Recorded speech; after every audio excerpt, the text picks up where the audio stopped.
Sveiki visi, su jumis Zita Baskienė. Penktadienis, lengvesnės temos, bet labai intriguojančios ir vedančios plačiau ir lakiau dėlioti savo mintis ir daryti analizę. Tai šiandien bus įdomu, nelabai ilgu, bet įdomu. Pažiūrėkime apie rodiklį 11. Kaip jūs visi žinot, 11 tai tikslų siekimas, ėjimas į pergalės, pliuse, o minuse tai yra griovimas, viso ko pažeidimai, sutrikdymai ir arba nesiekimas visai jokių tikslų. Tai yra skaičius 11. Paskutinis mano video buvo apie ligų prevencijos programas ir aš ten kalbėjau apie tai, kaip vyksta programiškai tie dalykai. Ir gale video jums parodžiau, atkreipiau dėmesį į simbolį, kuris yra būtent išardytas 8 disharmonijos ženklas, ar ne? Ir sakiau, kokias rizikas sukelia va tie visi dalykai. Taigi, kodėl pradėjau nuo 11 skaičiaus? Todėl, kad simbolis, pažiūrėkim, kaip skamba. Simbolis, ar ne? Sim dalelė neša skaičių 11. Pasiekti tikslus arba sugriauti, suardyti ir nesiekti tikslų. Kuriuose rankose yra ir kaip kas vyksta, vat priklauso nuo to, kas eina į pliusą, kas į minusą. Jeigu mes imsim telefono SIM kortelę, mes juk žinom, kad be SIM kortelės mes nepasieksim jokių tikslų, ar ne? Suveskit tą žodelį SIM kortelė, informacinis nešėjas, todėl ir simbolis, kuris yra toks arba kitoks. Kas yra simbolis? Neša informaciją ir koduoja informaciją, informacinį lauką.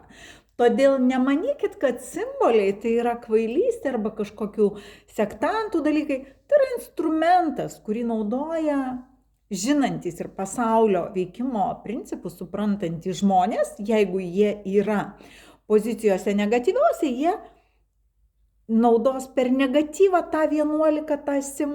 Jeigu jie yra pozityviausia pozicijose, jie su simboliais norės, kad tauta, žmonės, žmogus pasiektų tikslų. Jie pasitelks, bet negriaus.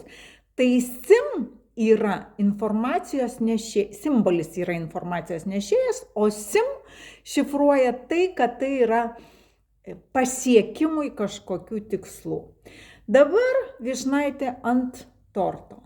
Jūs turbūt visi žinot, kiek daug buvo filme multiplikaciniam Simpsonai išpranašautų įvykių.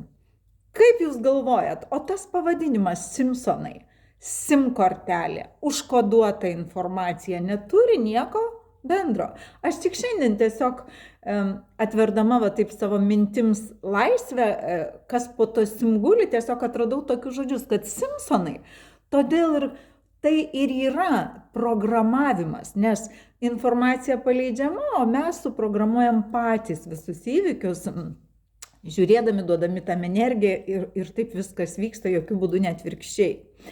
Tai vat Simpsonai neša irgi taip pat kaip SIM kortelė, kaip simbolis neša informaciją. Jeigu mes imsim dar daugiau žodžių su dalelytė SIM, tai žiūrėkit, yra toks žodis simuliacija.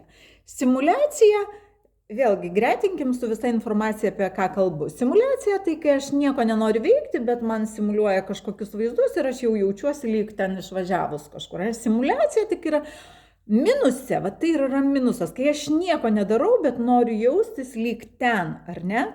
Jeigu mes imsim žodį simuliantas, irgi tas, kuris nieko neveikia, naudojasi kažkaip kitaip ir nesiekia jokių tikslų pats. Tai irgi yra 11 minusas, tam, kad jūs atpažintumėt. Jeigu mes kalbam apie dievišką programą ir apie gamtos dalykus, pasižiūrėkit, kas tai yra simetrija. Vat gamtoje simetrija tai kaip yra atitikmuo, kaip ir mes vibraciniu lygiu ateinam ten, kur atitinkam savo dažnį lygmenį, kam esam simetriški, kitaip tariant, ar ne, jeigu mes imsim planetų visatos išsidėstymus ir ėjimus etapais, viskas visada taip pat yra labai simetriška, ne chaose. Tai simetrija gamtoje yra taip.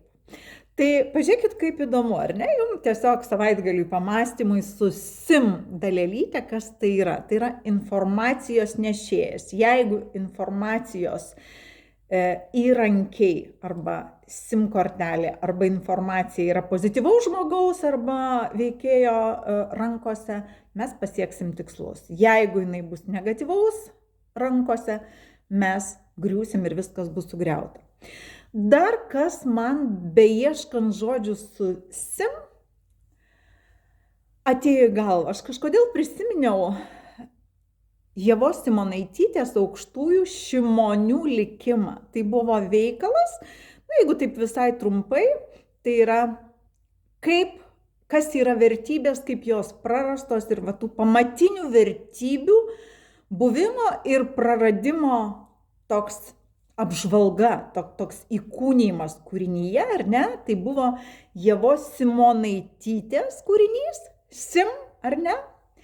Ir Aukštųjų Šimonių likimas, ar ne? Irgi buvo SIM, nes tai informacija apie vertybės. Tai ir kūrinys buvo parašytas, jo pagrindinė mintis buvo tokia apie Šimonį, ar ne? Ir jeigu mes šiandien pažiūrėsim, kad praktiškai nuo to kūrinio 35 metai, tai buvo, kiek aš pamenu, nuo to kūrinio beveik 90 metų praėjo, 88 nuo išleidimo kūrinio. Ir šiandien mes turim savo valstybės valdymo struktūroje ponę Ingridą, ar ne, kurios pavardė irgi labai neša bendro, lyg SIM kortelė, lyg žmogus ateina po ciklo. Kodėl, žiūrėkit, mes turim 9 ciklą žmogaus gyvenimo metuose. Taip ir yra. Kai mes išeinam iš žmogaus į valstybės, mes jau turim platesnį kontekstą. 10 laiptų sistemoje tai yra 90. Tai kas 90 metų, yra kažkokie ateina informaciniai nešėjai, SIM kortelės, kurios, jeigu pozityvios stato, jeigu negatyvios griauna. Jūs patys ir pagalvokite, kas yra tas pozityvas mūsų valstybės valdyme, ar ne, ir link ko mes dabar einam. Dar buvau kovo 17 dariusi prognozę Lietuvai, ar ne, ten buvo grafikas, kas netingit, pasižvalgykit, atsivertę atgal. Ir lygiai ties ta 90 metų riba nuo 35, ar ne, ten matoma yra didžiulis strigimas į pelkę. Tai aš galvoju, kad labai netinkamai viskas vyksta Lietuvoje. Ir tas SIM nešėjas, informacija yra negatyvių žmonių rankose. Negatyvių arba nesuprantančių, nemėgstu kažkaip blogai kalbėti apie žmones, nes visi mes labai skirtingose situacijose, bet tikrai turėdamas savo profesinės žinias šitoj vietoje labai plačias, galiu patikinti. Tai yra negatyvus ir labai jaunos sielos, jos tiesiog dar negalėtų to daryti. Ir kai mes gaunam informaciją arba būdami negatyvai, arba būdami nedaugę, mes jos negalim tiesiog panaudoti kitų žmonių labui, ar ne? Tai pagalvokit apie informaciją, apie SIM korteles, apie simbolius, apie simetriją, simuliaciją ir paieškokit, gal jūs dar daugiau atrasit žodžių ir suprasit, kaip veikia algoritmai. Algoritmas SIM yra informacijos nešėjas.